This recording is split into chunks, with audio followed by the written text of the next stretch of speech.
Government says it is not only irrevocably committed to the Change Nigeria enterprise, but also the goal of achieving an inclusive, secured, and prosperous Nigeria.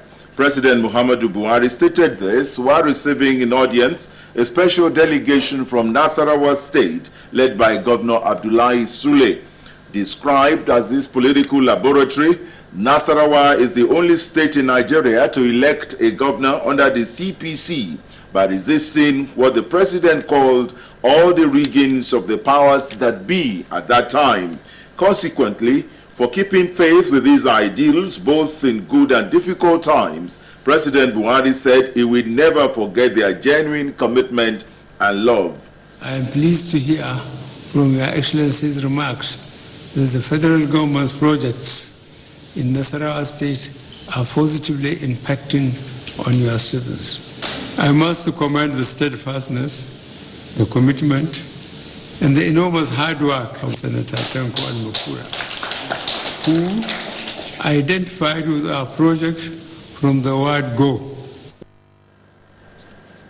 While restating his administration's commitment to the next level agenda for a greater Nigeria, the president, however, said the government cannot do it alone, and therefore politicized cooperation and support of the state's local government as well as traditional religious rulers. Education, primary health care, agriculture, and security as the foundations for sustainable progress. I want to use this forum to again solicit the support of all states to align with those 4 pillars. We must all have a collective vision for sustainable development. He appreciated Nasarawa elders and leaders for collectively putting aside their political, religious, and ethnic differences in the interest of peace, stability, and development. He used the opportunity to implore all responsible leaders of opinion to help the government in its determination to find a lasting solution to the incessant conflict between farmers and herders. Governor Abdullahi Sule, who led the delegation, formally thanked President Muhammadu Buhari for, amongst others, the landmark projects in critical sectors of the state's economy, as well as the appointment of Nasarawa indigenes into key government positions. Security very, very seriously. Recently, because we know Mr. President is after the security of this country, so we look at tackling security through agriculture. There is what they call Ruga project by the Federal Ministry of Agriculture. So Nasarawa State is one of the few states that are going to start that project, where we are going to employ a lot of people and we are going to separate the herders from the farmers so that they can be in separate areas, for that purpose. Then there are so many intervention funds, mainly for agriculture, to employ the youth and promote agriculture. And we are embracing each one of them.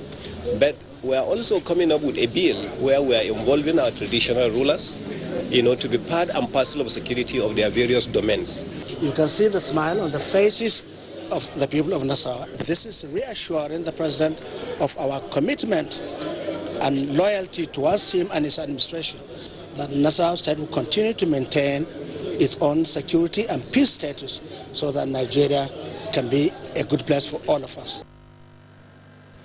The Nasarawa delegation comprises elected and appointed political office holders, first-class traditional rulers, and others that matter in the state.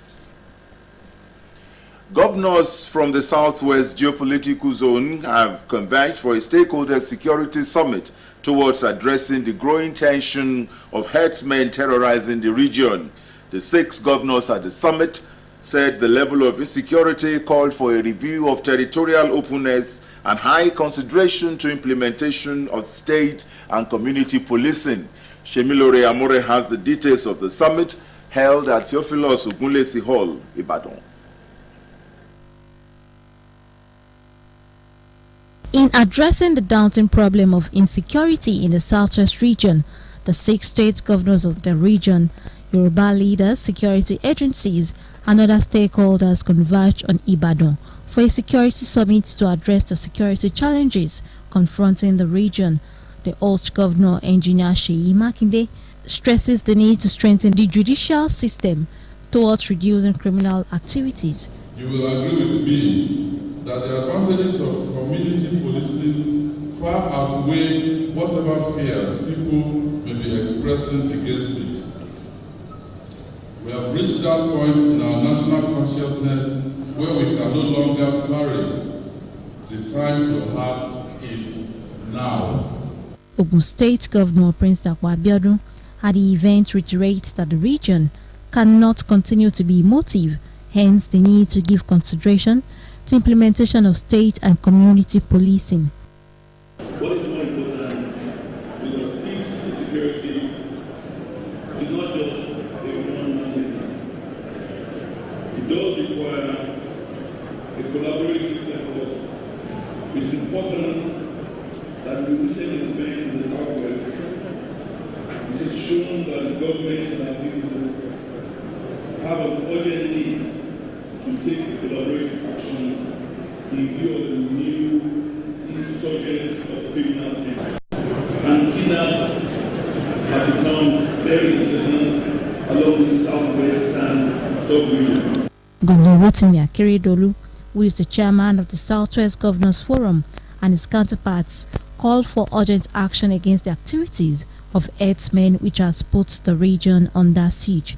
Our seeming differences, considering political platforms, should not stand in any way of commitment to promote the collective well-being of our people. Amore, Ogtv News. Worried by the worsening standard at the Taisholari College of Education, Omu-Ijebu, the governor of Ogun State will endure mediocrity, and the state government will do everything humanly possible to reverse. Dr. Dapo Dukoya, a lawyer and former lecturer at Taisholari University, as well as Barrister Adewale Ojuri, a former member of the State House of Assembly. Mr. Samuel Adeton, the Director of Planning, Statistics and Research at the Ministry of Education, Science and Technology, will serve as Secretary to the visitation panel. The 9-point terms of reference include identifying challenges militating against the attainment of the objective for the establishment of the institution, as well as determining the viability and sustainability of the institution on a long-term basis, and then make recommendations for consideration of government.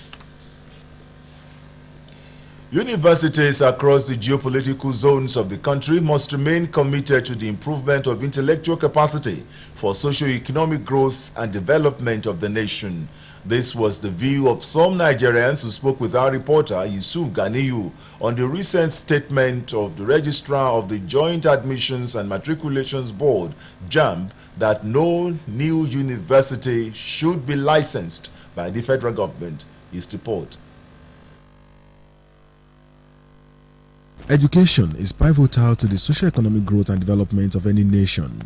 In Nigeria, many years ago, only the federal government and state governments were the only authorities licensed to establish and operate universities.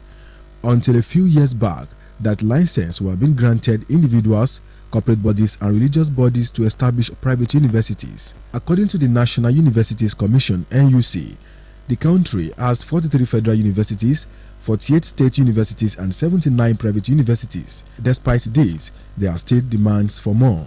But recently, the Registrar of Joint Admissions and Matriculation Board, JAMB, Professor Ishaq Oleyede, called for embargo on the creation of new public and private universities in the country, with the argument that existing ones are underutilized and grossly uncatered for. Some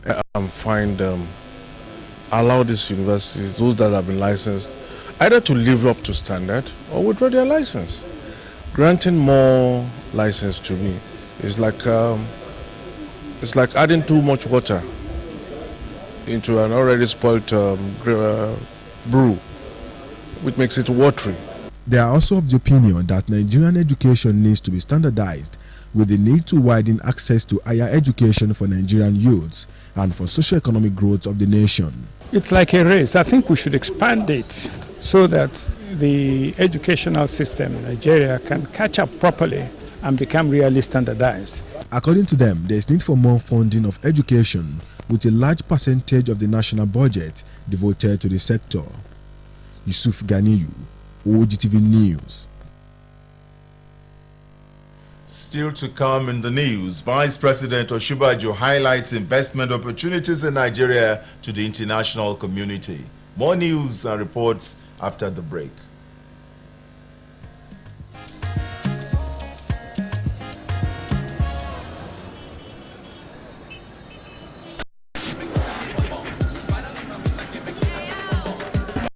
The difference is quality. It's more than just data. It's more Blaze 4G LTE. 9 Mobile. Here for you. Here for Naija.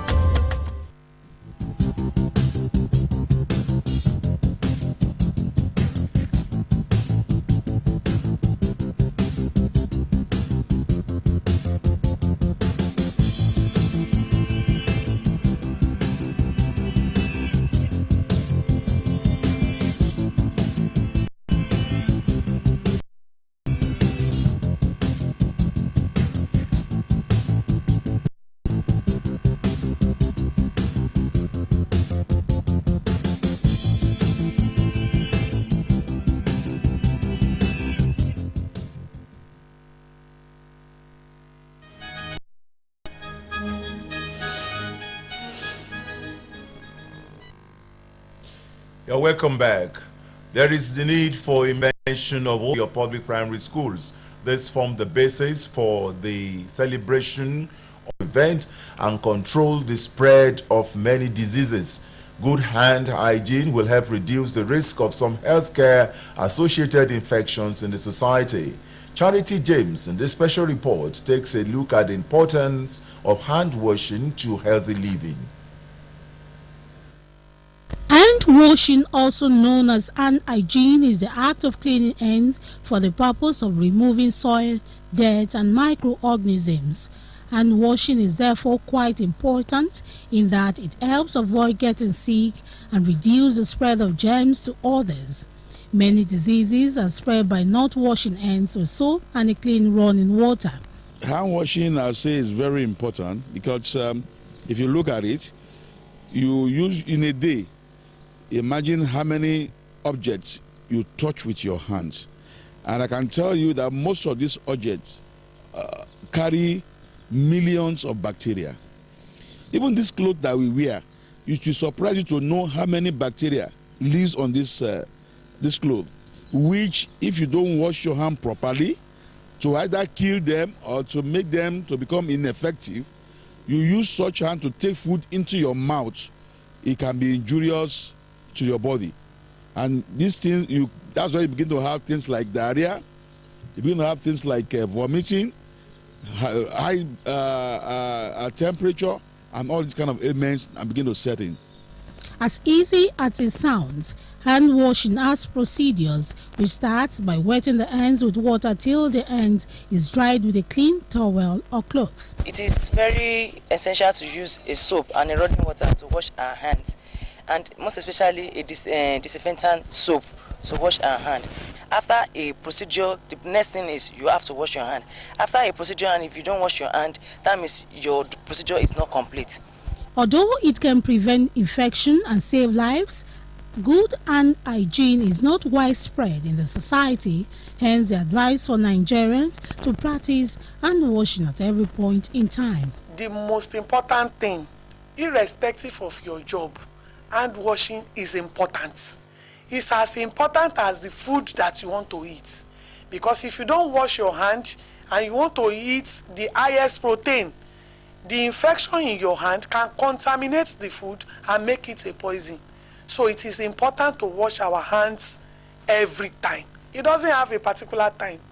In as much as you leave your hand in this package. Oba Timothy Talabi Dada, popularly known as Oba Titi Dada, was the 18th Olota of Ota, who ascended the throne of his forefathers on December 15, 1954, and reigned for 38 years.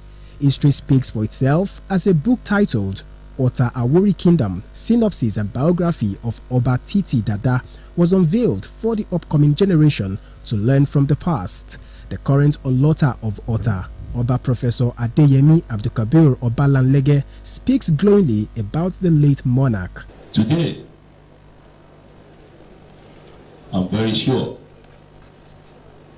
our ancestors will be very happy, because for so long we have left it too late, but finally it has happened. Governor of Ogun State, Prince Dakpo Abiodun, who was represented by his deputy, Engineer Noimotelako Oyedele, congratulates the authors for a job well done. I have always been very concerned that history is not taught in school. It was never my favorite subject, but nevertheless, I wanted to listen to it and hear it. And I was very glad over the weekend when the Permanent Secretary of the Federal Ministry of Education announced that history was now back on the curriculum. And this is a nice compliment to that. I'm thankful to the distinguished senator who has already purchased some books to be sent to public libraries in the local government. And I think this is a way to start to get people to engage and understand where they're coming from. While reviewing the 84-page book, Professor Tunde Babawale, who was represented by Dr. Jolu Adenle, describes the book as solid intellectual content that will benefit unborn generations. The book is a good piece written about Oba Titi Dada and the Awori kingdom. It is an invaluable compendium of the history of the Awori people. The book's relevance cut across the boundaries of history, ethnography, archaeology, and anthropology. In their separate goodwill messages, representative of Oni of Ife, Oba Adeyeye Enito Ogunwusi, serving and former senators in Ogun State and beyond, said the book will accord the entire Awori people more recognition. The book was thereafter presented to the public by Barrister Kayode Shofola SAN, supported by Ogun State Deputy Governor and other dignitaries. The authors speak. The people who are writing history of Awori, they are not Aworis. They are other historians who put their own bias and prejudice in what they write. But nobody can write my history more than myself. I can write my history in my own way. That's my history. And I feel that our own generation should be able to correct these abnormalities, which is now spreading across the nation. But we thank God that by compiling what we have done, for great achievements to be made will come. They however thanked the federal government for reintroducing history back to the education curriculum. Some suspected bandits have shot the wife of Bonza local council chairman, a policeman and a member of the local vigilante group at Zogima community in Kebbi State after a botched kidnap attempt. The news agency of Nigeria reports that the three victims are currently at the intensive care unit of the Federal Medical Center, Benin Kebbi, receiving treatment. Aliyu Usman, a resident of the Zogima community, told newsmen that when the bandits came into the community, they shot indiscriminately and abducted the woman from her home. They shot a member for him to survive. The council chairman, Alhaji Bello Zogrima, who confirmed the incident, said the suspected armed bandits invaded the community at about 1:40 a.m. on Sunday and shot indiscriminately to scare away residents. A female teacher in a primary school located in Ogunsan, Obafemi Owode local government area of Ogun State, Mrs. Oluwatoyin Hazan, has been killed in an accident which involved a fully loaded truck with granite. There was one that my eight precisely. There was an articulated vehicle already damaged on the road, crossed the road halfway. Then when we saw that the vehicle that killed the woman, when we saw it coming, we stopped by the roadside for him to pass. But instead of our head entered the vehicle's tire. Turns to the CBN set September deadline for return of mutilated Naira notes. Details when we return.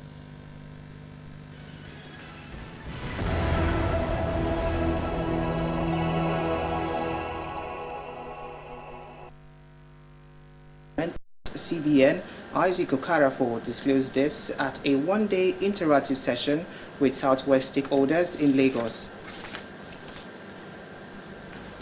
11 ships conveying petrol and other commodities are waiting to berth at the Apapa and Tinkan Island ports in Lagos.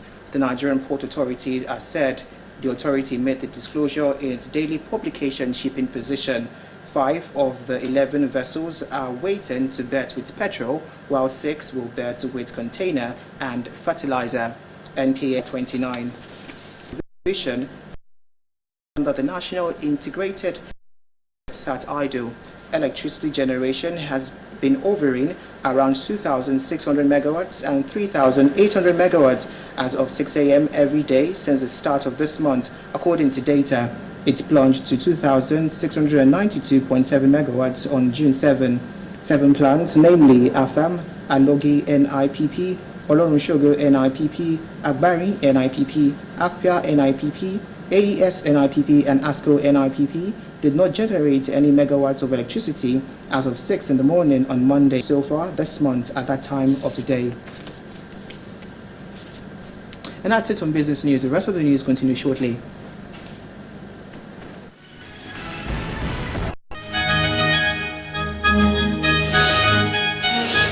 An insulting statements released by Iran that the U.S. president announced fresh. Iran's president negotiated. You proved to be a liar. You're not seeking to negotiate. If you did, we would have negotiated. Mr. Zarif himself, didn't he negotiate with Rex Tillerson in New York? Didn't you regularly meet at the 5+1 meetings in joint committees? You yourselves did not want to negotiate. Their word isn't very good. They violated, as I mentioned before, the nuclear deal. They violated the non-proliferation treaty. So their say-so is going to require each day. Iran has rejected the allegation. Boris Johnson has admitted it would need EU cooperation to avoid a hard Irish border or clipping tariffs on trade in the event of a no-deal Brexit.